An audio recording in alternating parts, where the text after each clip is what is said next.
Arestado ang isang sospek sa online pambubugaw sa kanyang batang pamangkin at kapitbahay.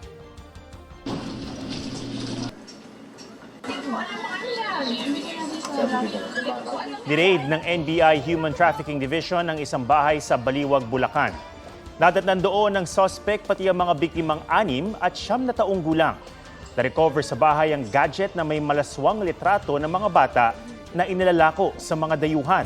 Ayon sa NBI, itinimbre ng kanilang Australian counterpart ang mga iligal na gawain ng sospek matapos mahuli ang isang Australian pedophile na may child sexual abuse material na galing Pilipinas. Humingi ng tawad ang sospek na aminado sa kasalanan.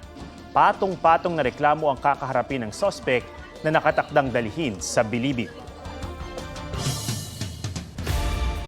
Mga kapuso, alamin ang State of the Nation. Mag-subscribe sa GMA Integrated News sa YouTube.